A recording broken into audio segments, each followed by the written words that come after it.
Thank you, Governor, for coming in. I'm in Florida, Sarasota, Florida. I want to thank you for your leadership.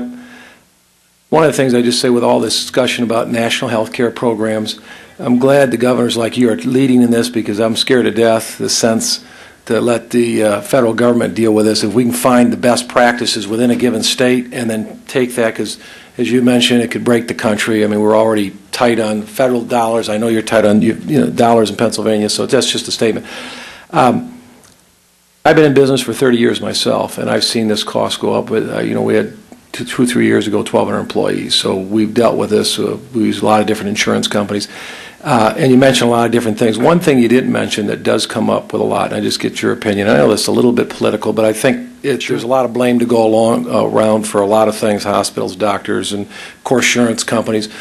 But one of the things I do hear with a lot of our doctors, and we don't have a lot of doctors coming to Florida, and I'm concerned about that, is this whole concept of defensive medicine. What's that costing us? It's not about the trial lawyers. It's about putting everything on the table. But when you look at defensive medicine, you look at a lot of the doctors, 20, 30 years in practice, specialties that deal with surgery, have put all their assets into asset protection, their wife's name. And then the cost of med mal, many times that gets passed through. Or in our state, I got to tell you, a lot of doctors don't even take it, can't afford it. Texas has come up with their cap, where it's $250,000, and that seems to lower premiums. But I can tell you, last week I was with a neurosurgeon. We had our week in the district, and he said to me, he said, Vern, he said, I give out 10 times more CAT scans than I used to. I shouldn't, but I do, because a guy comes in or a gal comes in, has a headache. I've got to have him run down all these tests, because that chance, 1 in 10,000, that it's more than what I think it is. I've got to run all these tests. They're expensive tests, and that gets passed on to Medicare in our case. And so what's your whole thought on that aspect? And again, I just want to make it clear, I'm not just pointing out one area, because there's a lot of blame to go around. And you're absolutely right. And when I came in, we did things to first stabilize the medical malpractice crisis, because we were right up there with Florida in the level of our premiums. And premiums were increasing 50, 80%. I'm glad to tell you that because of the things we did, we've had 2 years where premiums stayed zero, and this year the two major companies dropped them by 7 and 11%. There are too many junk cases in the system, too many outrageous verdicts. There are ways you can do reasonable tort reform that don't throw the baby out with the bathwater. The case I gave you about the Never event, the amputation of the wrong arm, well, is there anybody here who would not want some compensation for somebody who goes into a hospital and loses an arm that there was never anything wrong with? Of course not. You're not suggesting that either. There has to be some reasonable compensation. I think the long-range plan we've adopted in Pennsylvania by rule of civil procedure, we've adopted a mediation program. The one that Chicago Rush Hospital, it's a very famous program. The mediation program, within a month, if there's a claim, the claimant comes in, they can bring a lawyer, the hospital and the doctor are there, there's a mediator, they hear both sides, the mediator makes a suggestion. He says, Mrs. Rose,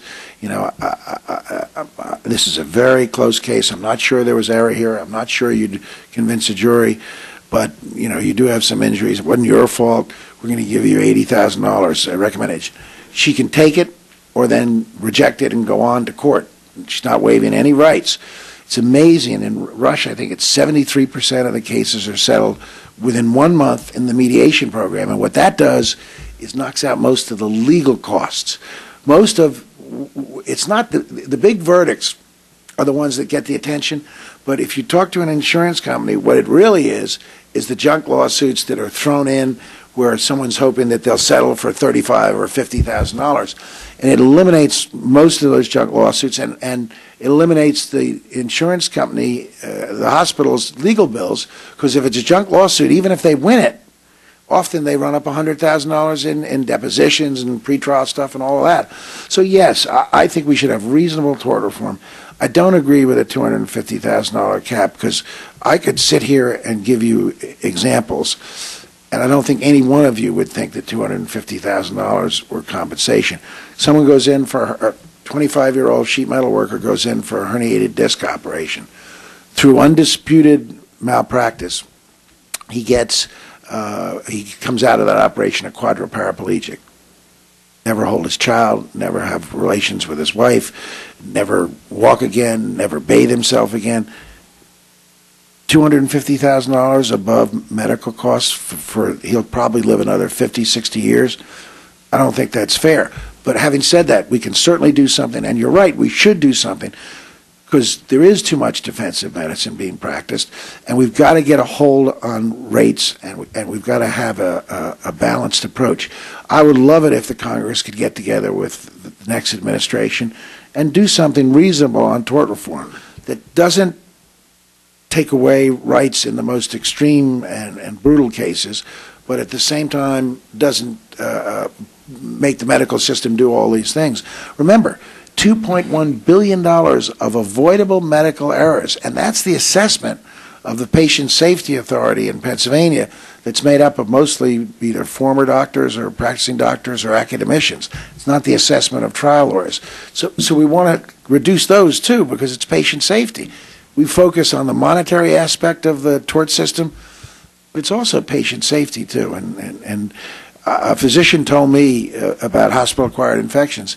He said, if my wife had to go in for surgery, let's say on her elbow, he said, I'd have someone do it in my office before I'd put her in the hospital. Okay. Tommy, it's